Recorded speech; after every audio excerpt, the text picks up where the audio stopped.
왜 인생은 이렇게 힘들고 어려울까요? 마치 축복받지 못한 생명체처럼 구원자를 믿지 아니함으로 자기 인생, 자기 운명 그대로 살아간다는 것을 말하는 거예요. 사망의 원리 속에서 살아가다가 이 생명이 끊어지고 나면 마귀의 독재 권력 속에 들어가 버립니다.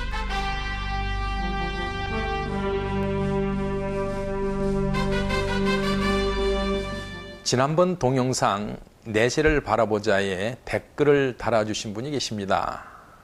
그분의 댓글 내용은 누구나 영원히 고통을 당하는 것을 원하지 않은데 만일 어떤 사람이 자신의 무지나 또는 착각이나 또는 고의적으로라도 예수를 믿지 아니하면 지옥에 간다고 절대 생각지 않고 있는데 또는 예수를 믿어야 천국에 간다고 생각지 않는 사람이 있는데 그렇다고 해서 그 사람이 형벌을 받고 심판을 받고 영원히 고통을 당한다는 것은 합당하지 않고 그러므로 그 심판은 정당하지 않다. 이렇게 기록을 하셨습니다. 그 내용에 대한 대답을 드리면서 두 가지를 말씀드리겠습니다. 첫 번째는 심판에 대한 오해가 있었구나 하는 것을 느낄 수 있고요. 두 번째는 인생의 비밀에 대해서 말씀을 드려야 하겠다 하고 생각했습니다.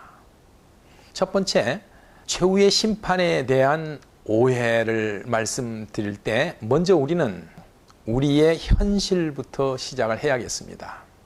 우리의 현재, 우리의 실존으로부터 시작을 하면 좀 더 믿을 만한 논리가 될 걸로 생각이 듭니다. 우리 인생의 실존으로부터 시작해보면 현재 우리의 삶은 참 고통스럽습니다. 뭐 하나 제대로 쉽게 되는 일이 없습니다. 큰 노력하고 경쟁하고 투쟁해야 겨우 자기 존재가 존속을 합니다. 왜 인생은 이렇게 힘들고 어려울까요? 마치 축복받지 못한 생명체처럼 왜 인간은 이렇게 살아야만 합니까? 그리고 이렇게 살다가 죽고 나면 어떻게 되는지도 모릅니다. 그런데 성경에서 가르쳐 주기를 우리 인생은 이렇게 고통스럽고 악이 가득하고 서로 공격하고 서로 죽이려고 하는 이러한 상황에서 생명을 유지하다가 이 생명마저 끊어지면 아주 비참한 데로 가게 된다고 말하고 있습니다. 이것을 지옥이라고 말합니다. 왜 인생은 이렇게 살아야죠? 그래서 이렇게 살아가는 인생들을 구원하기 위해서 구원자 예수님이 이 땅에 오신 것입니다. 제가 조금 전에 최후의 심판을 약간 오해한다 하고 말씀드린 이유는 우리가 그냥 살아가는데 그냥 예수를 안 믿는다고 우리를 벌 준다 하고 생각하는 것에 오해가 있는 것입니다. 우리의 이 비참한 현실 인생 문제를 놓고 보면 우리의 인생의 이 비참함을 건져주기 위해서 구원자가 오신 것입니다. 그래서 그 구원자를 믿고 의지하며 그분을 따르면 그분의 능력으로 우리를 이 비참함으로부터 해방시켜 주시고 건져 주시는 겁니다. 그런데 그분이 오셨어도 우리가 거절하고 믿지 아니하면 우리는 우리 인생 그대로 살아가는 겁니다. 그리고 우리의 숨이 끊어지는 날 우리는 가장 비참한 상태로 빠져버립니다. 생명이 있는데도 이렇게 힘든데 우리의 생명이 끝나고 나면 그 다음부터는 우리는 완전히 더 비참한 상태로 갑니다. 그래서 최후의 심판은 우리가 잘 살아가고 있는데 예수 안 믿는다고 벌을 주는 게 아니고요. 우리의 현재 이 고난의 삶을 구원하러 오셨는데 이 사람이 예수를 믿고 구원을 받는 사람에 속한가 아니면 예수를 거절하고 자기 인생 그대로 살아가는 건가를 구분하는 마지막 판결을 하는 그런 순간인 것입니다. 그럼 두 번째, 왜 우리 인생은 이렇게 고달프고 힘들게 되었을까? 여기에 인생의 비밀이 있습니다. 원래 인간은 복받는 자로 존재를 시작했습니다. 에덴 동산에서 아담과 하와는 말로 다 할 수 없는 최고의 행복을 누리며 살고 있었습니다. 그런데 아담과 하와는 악한 자의 유혹을 받아서 하나님의 말씀을 거절하고 불순종하고 하나님을 대적하고 하나님께로부터 돌아서는 행동을 하고 말았습니다. 그때 인간은 하나님께로부터 심판을 받았습니다. 그래서 에덴 동산에서 쫓겨났죠. 정령 죽으리라 말씀하신 그 말씀에 의해서 그들은 죽게 되어 있었습니다. 이제 좀 더 자세히 말씀드리면 하나님께로부터 쫓겨나서 하나님과 은총이 끊어진 것이 벌써 첫 번째 죽음이고요. 나머지 이제 육신은 계속 살아가다가 쇠하여서 죽음의 길로 계속 가다가 쇠하여서 죽어버립니다. 그래서 정령 죽으리라 말씀하신 하나님의 심판이 이제 집행이 된 것입니다. 그래서 우리 인생은 계속 고난 속에 살고 우리 이 몸뿐만 아니라 온 우주가 죽음의 원리로 작동합니다. 모든 게 죽어가지 않습니까? 우리 인생도 젊은 몸이 세월이 흐르면서 점점 약해집니다. 생기가 없어집니다. 생명 기운이 없어집니다. 그리고 나중에는 아무 말도 없이 죽습니다. 인생은 이미 에덴 동산에서부터 심판을 받고 사망의 길을 가고 있는 것입니다. 그럼 이러한 또 반론이 제기될 것입니다. 나는 아무것도 모르고 태어났는데 왜 내가 그 벌을 받고 그 죄를 뒤집어 써야 하냐고요. 쉽게 받아들여지지 않고 이해할 수 없는 문제 같죠. 그러나 인생은 그런 겁니다. 온 자연도 그런 겁니다.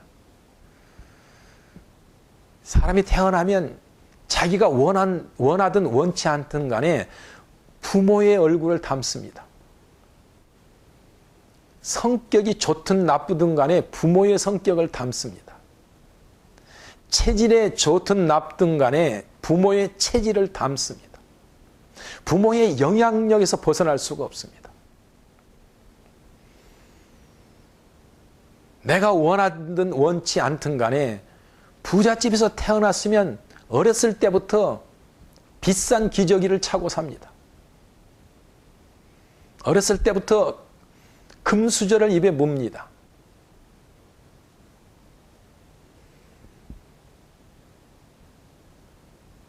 이건 자연의 원리입니다. 그런데 우리가 이것을 거부할 수 있습니까?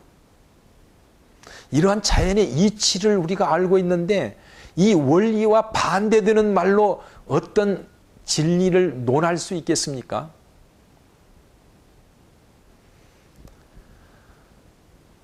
그래서 우리는 부모의 영향력 속에서 살아갑니다. 물론 자기가 열심히 노력해서 그 상태를 더 호전시킬 수 있고 그래서 개천에서 용난다는 소리도 나올 수 있습니다. 그러나 일반적으로는 우리가 태어날 때 그러한 조건 속에서 태어납니다.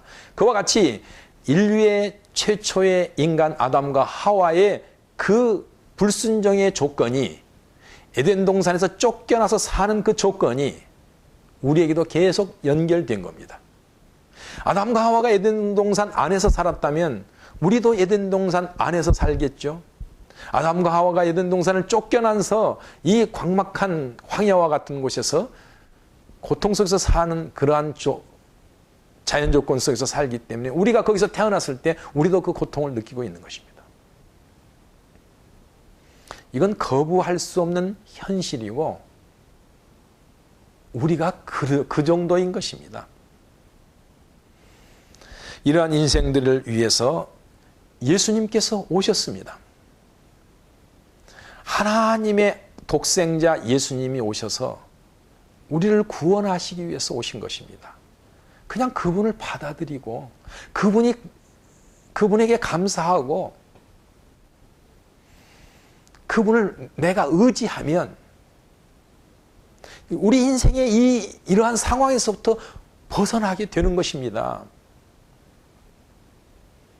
다만 이것을 할 수 없는 것 하나가 뭡니까? 마음속에 이상하게 거부하는 마음, 구원자 예수님을 거절하고 싶은 마음, 확신도 없는데 내가 정확하게 따져보지도 않았는데 어떤 사람들의 한두 마디 때문에 같이 거절하고 반기를 드는 이런 행동이 있기 때문에 이것을 영적으로는 마귀의 영향력이라고 합니다.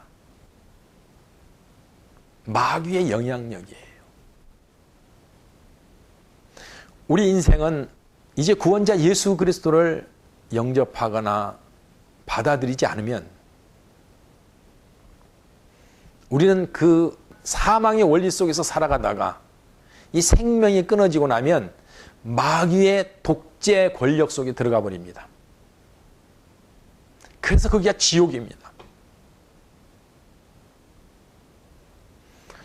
그래서 예수 그리스도를 믿으라고 그러면 구원을 받는다고 이렇게 말하는 이 소식이 바로 복음이라는 것입니다.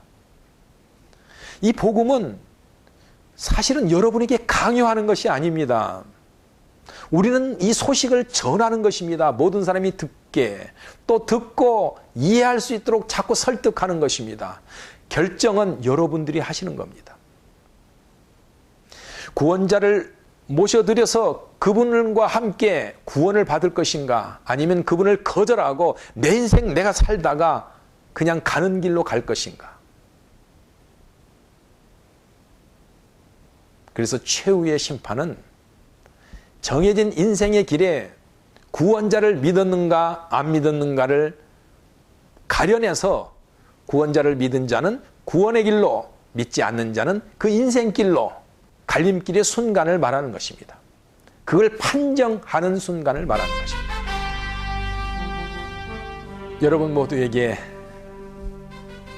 좀 더 차분하게 우리의 현실, 우리의 실존으로부터 시작해서 우리 인생의 운명을 좀 진지하게 양심적으로 생각해보고,